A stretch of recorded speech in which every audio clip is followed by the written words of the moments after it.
नमस्ते। मैं आशा करता हूँ कि आप लोग कुशल मंगल होंगे।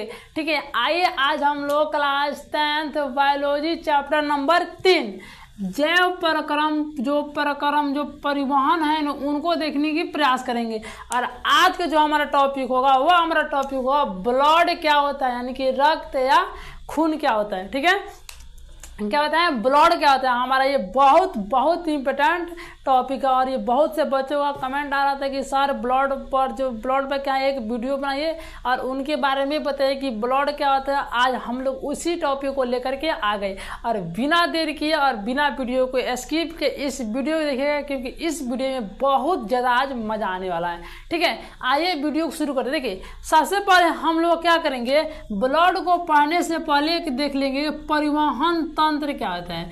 परिवहन तंत्र क्या होता है। ठीक है, परिवहन तंत्र क्या होता है। परिवहन तंत्र की हम लोग को परिवहन तंत्र, तो आप लोग बताइए कि परिवहन तंत्र की परिभाषा क्या हो सकते हैं। तो हम लोग देखिए कि श्वास लेने की जो प्रक्रिया, श्वास जिस मार्ग से होता है उसे श्वसन तंत्र कहते हैं। तो जिस मार्ग से परिवहन होता है उसी को परिवहन तंत्र कहेंगे, ऐसा बिल्कुल भी नहीं है। ठीक है, देखिए होता क्या है कि रक्त, देखिए हमारा क्या होता है कि रक्त हृदय और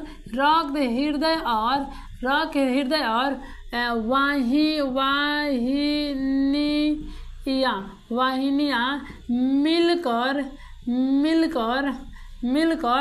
परिवहन तंत्र का निर्माण करती हैं। परिवहन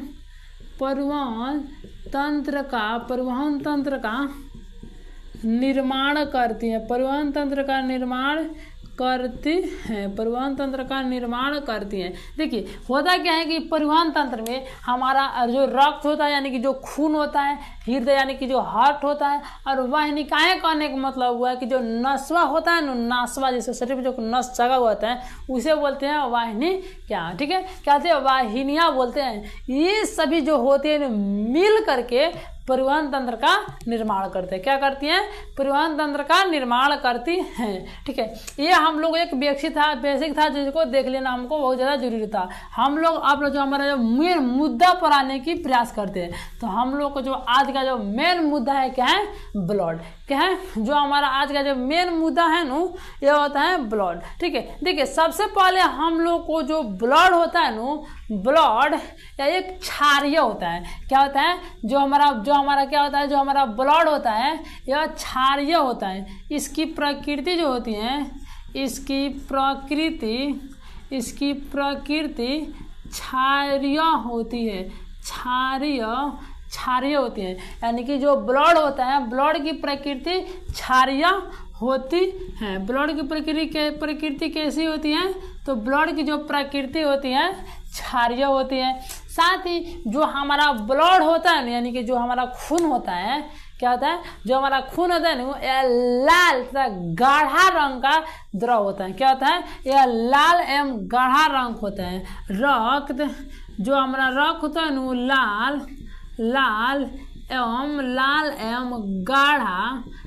एवं गाढ़ा होता है।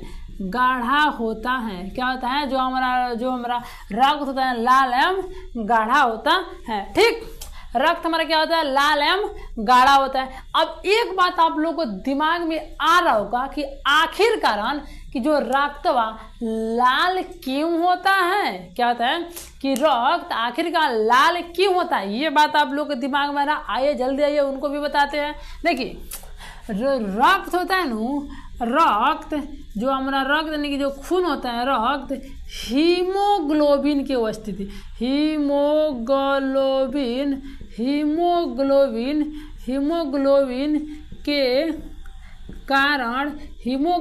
के कारण इसका रंग लाल होता है। क्या होता है, लाल होता है। किसी कारण हीमोग्लोबिन कारण हमारा रक्तवा के जो कलर होता है ना लाल होता है। किसके कारण, तो हीमोग्लोबिन के कारण। किसके कारण, हीमोग्लोबिन के कारण रक्त का जो रंग होता है लाल होता है। ये तो होगा, लेकिन एक बात तो और होता है कि आप लोग कहेंगे या आप लोग सुने होंगे कि जो हमारा हीमोग्लोबिन होता है ना, हीमोग्लोबिन में आयरन तत्व पाया जाता है। क्या होता है? हीमोग्लोबिन में, इसमें हीमोग्लोबिन में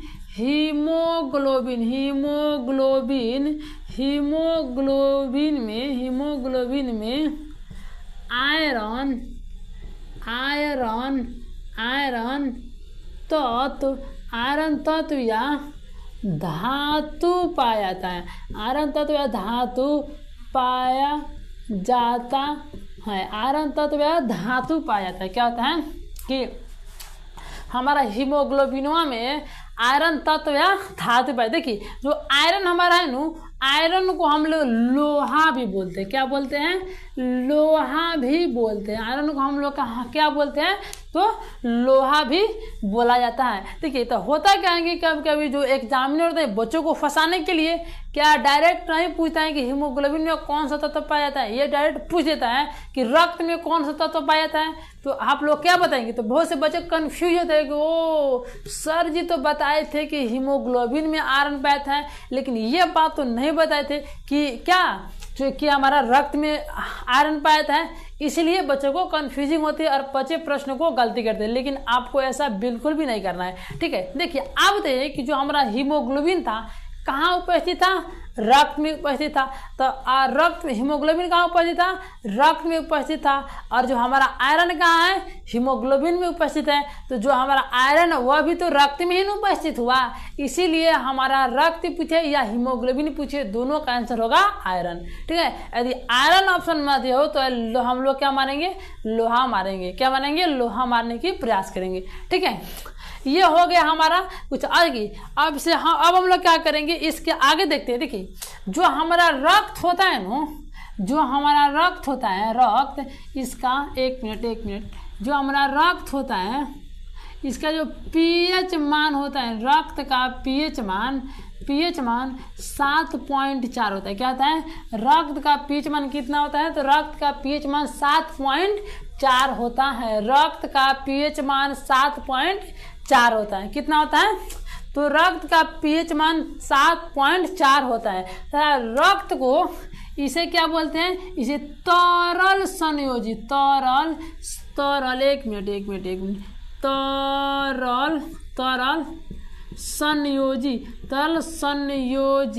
तरल संयोजी उत्तक बोलते हैं। क्या बोलते हैं? उत्तक कहा जाता है। उत्तक कहा जाता है। क्या होता है? उत्तक कहा जाता है कि जो हमारा रक्त होता है इसे तरल संयोजिक उत्तक होता है। रक्त हमारा क्या होता है?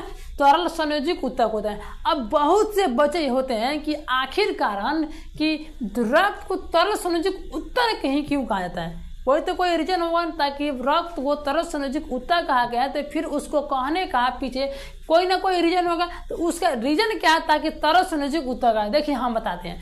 होता क्या है कि जो हमारा रक्त होता है ना, हमारे बॉडी में, हमारे शरीर में एक उत्तक से दूसरे उत्तक को जोड़ने के साथ कार्य करता है। जोड़ने का कार्य करता है, संग्रह करने का कार्य करता है, संयोजन करने की कार्य करता है। इसीलिए हम लोग क्या कहते हैं? रक्त को क्या बोलते हैं? तरल संयोजिक उत्तक बोलते हैं।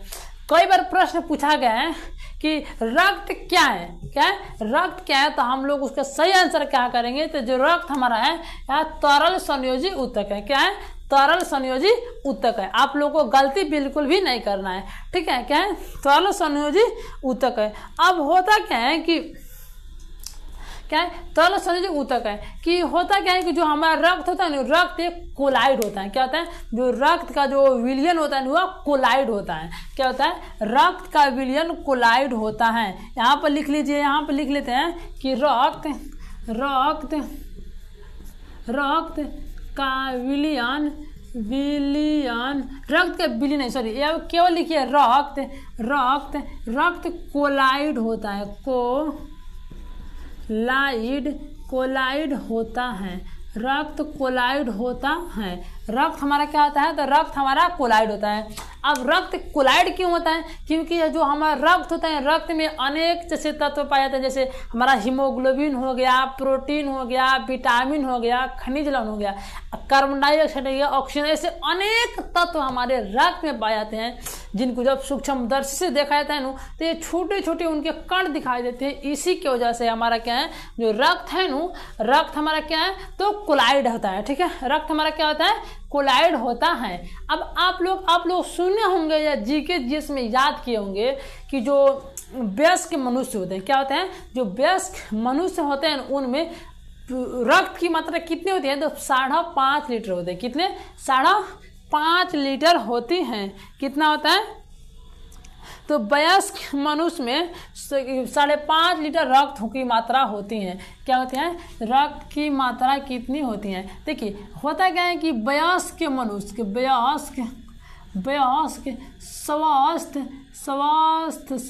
मनुष्य, वयस्क स्वस्थ मनुष्य या मनुष्य में 5.1/2 कितना, 5 कितना होता है, 5.1/2 लीटर रक्त होता है। कितना होता है, लीटर रक्त होता है। कितना होता है, लीटर रक्त होता है। यानी कि जो स्वस्थ मनुष्य होते हैं, जो बड़े मनुष्य होते हैं, उनमें 5.1/2 लीटर रक्त करने का मतलब कि 5.5 लीटर रक्त की मात्रा होता है। कितना, 5.5 लीटर रक्त की मात्रा होती है। ठीक है, अब ये तो हो गया कि जो मनुष्य के होते हैं, जो क्या होते हैं, मनुष्य कहने का मतलब नहीं कि जो पुरुष होते हैं, क्या होते हैं, पुरुष में 5.5 लीटर रक्त होते हैं। लेकिन वहीं जब स्त्री की बात आता है, क्या होता है, स्त्री का जो बात आता है, स्त्री बोलिए या महिला बोलिए, ठीक है, या औरत बोलिए, तो इन सभी में जो रक्त की जो मात्रा होती है, रक्त की मात्रा तो होती है 5 लीटर। क्या होती है, 5 लीटर क्या होती हैं, यानी कि जो स्त्री होते हैं या महिला होती है, उन लोगों में क्या होती है, जो रक्त की मात्रा होती है ना, 5 लीटर होती है। अब आप लोग के दिमाग में आता है कि बाप रे, इतना ऐसा क्यों, कि मनुष्य जो पुरुष होते हैं उनमें 5.5 लीटर रक्त होता है, और जो महिला होती है इनमें इससे 5 लीटर होता है, और मनुष्य में जो पुरुष होते हैं उनमें 5.5 लीटर, आधा लीटर ज़्यादा होता है, आधा लीटर कम होता है। आप लोग के दिमाग में आ रहा होगा। देखिए इसका रीजन क्या होता है। आप लोग देखे होंगे कि जो लेडीज़ होते हैं, जो महिलाएं होती हैं, उनमें मासिक चक्र होता है। क्या होता है, मासिक चक्र होता है, जिसे हम लोग रजोधर्म के नाम से ही बात है। इसका चर्चा हम लोग अगले चैप्टर में करेंगे, जब हम लोग जनन पढ़ेंगे ना, वहाँ पर करेंगे। ठीक है, थोड़ा सा जान लेते हैं। तो इसी का होता क्या है कि रजोधर्म के कारण क्या होता है, रजोधर्म के कारण क्या होता है, रजोधर्म के कारण इस औरतों में क्या होती है, ब्लड की क्या होती है, ब्लडिंग होता है, और उसी ब्लडिंग कारण जो औरतों में क्या होता है, रक्त की मात्रा कम होता है। उसी ब्लडिंग कारण क्या होता है, औरत में रक्त की मात्रा कम होता है। यह भी आप लोगों को समझ में आ गया होगा। ठीक है, यह भी आप लोगों को समझ में आ गया होगा। अब होता क्या है कि आखिरकार ये रक्त के बारे में हम लोग इतना कुछ जाने, तो फिर रक्त का निर्माण कहाँ पे होता है, कोई ना कोई इसका निर्माण होता होगा ना, उसको हम लोग जान लेते हैं। पहले आप लोग इसका एक स्क्रीनशॉट ले लीजिए। क्या है, आप लोग इसका पहले एक स्क्रीनशॉट ले लीजिए। मैं आशा करता हूँ कि आप लोग इसका एक स्क्रीनशॉट ले। देखिए अब हम लोग को रक्त उसी तरह से कर रहे हैं, तो फिर रक्त का निर्माण कहाँ पर होता है, कोई तो कोई जगह होगा। देखिए रक्त का जो निर्माण होता है, रक्त का निर्माण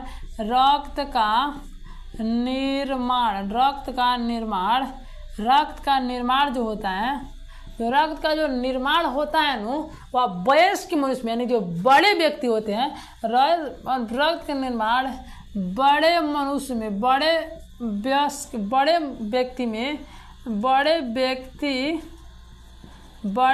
में कहाँ पे होता है, तो अस्थि मज्जा में होता है। अस्थि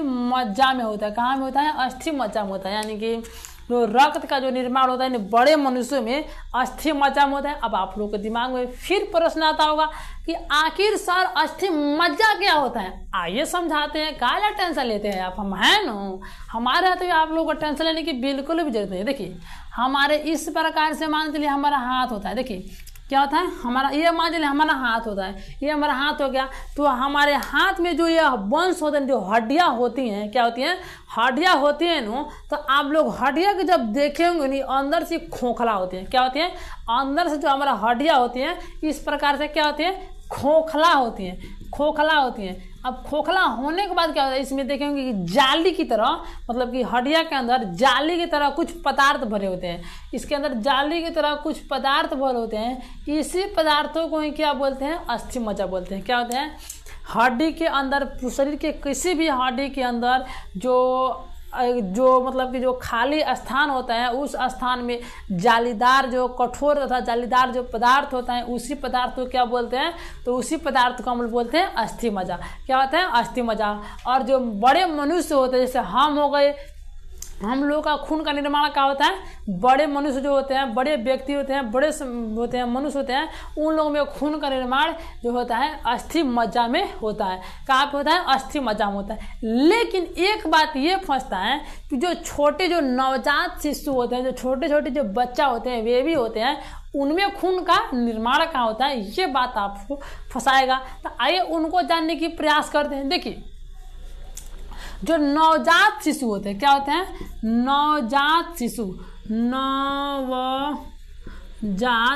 नवजात शिशु, जो नवजात शिशु में रक्त, नवजात शिशु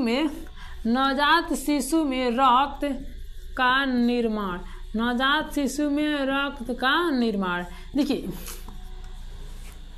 जो नवजात शिशु होते हैं, नवजात कहने का मतलब मतलब जो बच्चा हो, नवजात शिशु में जो रक्त का निर्माण होता है ना, वह यकृत के मीसोडर्म में होता है। क्या होता है, यकृत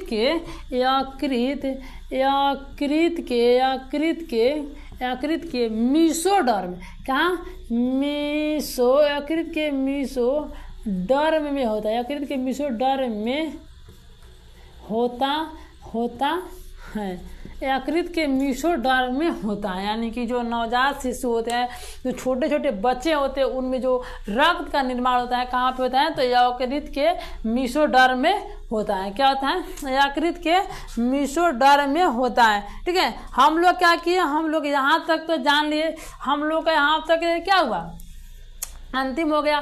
जो ब्लड के बारे में जो डिटेल था, जो बेसिक नॉलेज था, उनको देख लिए। ये बेसिक इसे मन समझिए, ये कॉम्पिटेटिव एग्जाम, हर कॉम्पिटेटिव एग्जाम में जहाँ पे बायोलॉजी का प्रश्न, जहाँ साइंस होता है बायोलॉजी, वहाँ पे हर कॉम्पिटेटिव एग्जाम में इसमें से एक ना एक प्रश्न पूछा जाएगा। आप लोग इस बात को विशेष ध्यान रखिए। और हमारे बोर्ड एग्जाम की तो बात ही मत कीजिए। क्या है, हमारा बोर्ड एग्जाम की बात ही मत कीजिए। हाँ, तो हर साल पूछा जाता है। जितने भी हम लोग ये टॉपिक लिखवाए, ये पूरे टॉपिक बहुत ज़्यादा इम्पोर्टेंट है। यदि आपको कोई टॉपिक छूट गया होगा इसमें और यहाँ पे नहीं दिखाई दे रहा होगा, तो वीडियो को दोबारा रिपीट करके देख लेना ताकि अच्छे समझ जाए। और ब्लड के बारे में जानकारी हर कोई नहीं देते हैं, ठीक है, हर कोई नहीं बताते हैं। ठीक, यहीं पर क्या करते हैं, हम लोग वीडियो को समाप्त करते हैं। मिलते हैं इसे अगले वीडियो में। और अगले वीडियो में क्या देखेंगे, रक्त को संरचना देखेंगे। आगे का जो रक्त हमारा खून है, खून की जो निर्माण किस प्रकार से हुआ है, क्या है, खून का निर्माण किस प्रकार से हुआ है, उनको देखने की प्रयास करते हैं। आपको वीडियो कैसा लगा, अपना राय कमेंट बॉक्स में जरूर बताएं। और आप मेरे चैनल पर नए तो चैनल को सब्सक्राइब कर लेना और वीडियो को पसंद करके यानी कि लाइक करके भी जाना। मिलते हैं अगले वीडियो में, तब तक के लिए जय हिंद।